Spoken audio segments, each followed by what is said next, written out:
Welcome. We'd like to introduce everyone to TestChest by Organis, the advanced lung simulator from Switzerland. The idea with TestChest is going to act the way human lungs would when connected to the ventilator. Very simple operation, yet extremely complex in what we can model in terms of human physiology.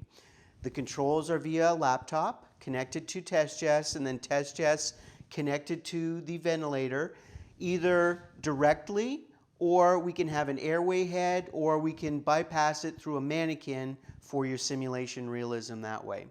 So what we're going to do is we're going to take a look at the startup process from beginning to end, and you'll see how quick it is to do it with TestChest. The first step in operating TestChest is simply to launch the software interface. So what we see here is that these are all our patients or cases that we have created in the editor function. And so you can see a number of preloaded cases here. We can set the spontaneous breathing level here. So this is, very simple operation right from this screen. And we'll get into advanced functions in a second. But our next step is, now that the software is up, we're going to turn the device on. TestChest is going to go through 30 seconds of calibration where the bellows are going to start working. It's going to begin breathing. And then once the bellows stop, I can see them advancing here. Once those stop, we're going to go and turn our first patient on over here. So TestChest just put out its 2 breaths. We're good to go on the software side. And we're going to load our first patient, which is a normal patient. We'll take a look at the vent in a second. You'll see how it's responding. But now what we'll do is, while we're here, let's take a closer look at the software. We can load any of our preloaded patients, and TestChest will operate with that, or we can control TestChest variables on the fly. In order to control TestChest variables on the fly, we go to the More tab, we enter our password, which is unique to every setup.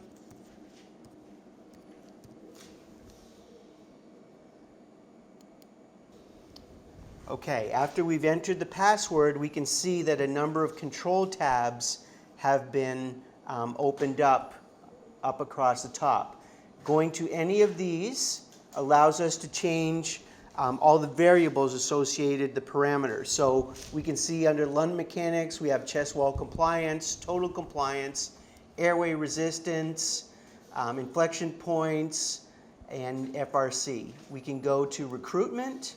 And here we can see our variables for recruitment. These are the variables attached to cardiac output. And one thing with TestChest is we can use both real oxygen and real carbon dioxide to simulate human physiology. Here are heart-lung interactions. Here are other measurements. So in terms of the measurements, these would be, we can select a parameter. And once it's running and we have the patient set up, this is going to measure in real time, give us a display of whatever parameter we selected.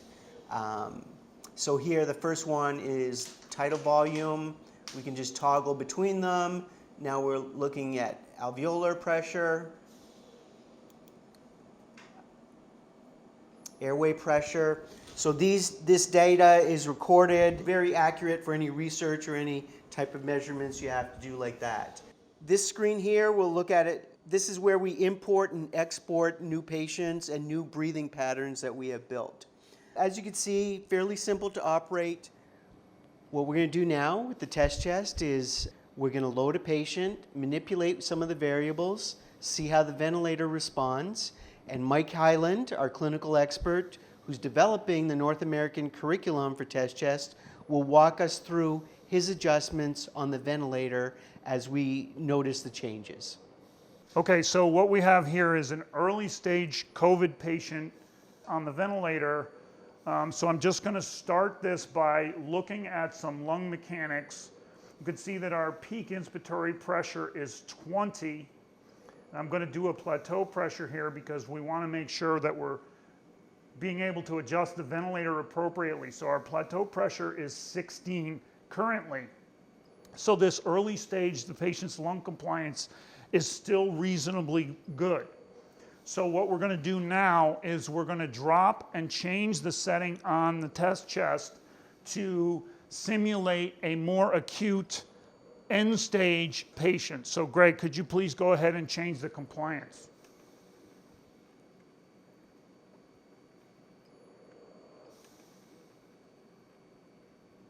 Compliance has been changed. Okay, so immediately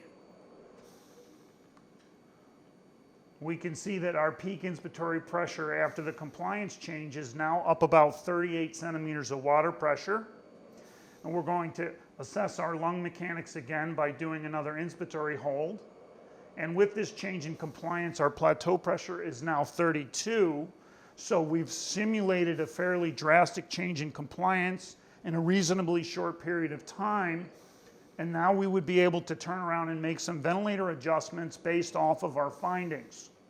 We're seeing that our plateau pressure is 32 minus our PEEP of 5, which gives us a delta P of 27 centimeters of water pressure, and we really want that to be less than 15. So in this case, depending on the size of your patient, the first thing we would do is adjust our tidal volume and change that to the 6 ml per kilogram. I'm just going to drop my tidal volume to 400 here. We'll say that's at 6 mLs per kilogram.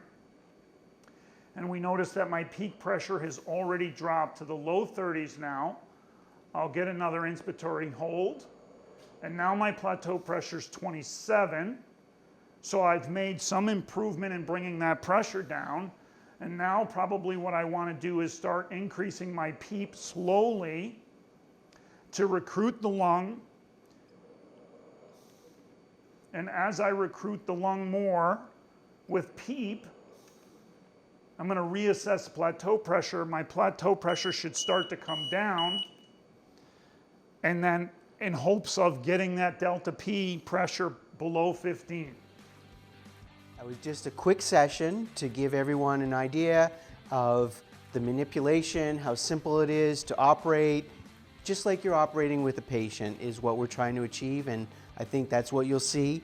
And we invite you to contact us to learn more, to set up a demo, and we look forward to working with you.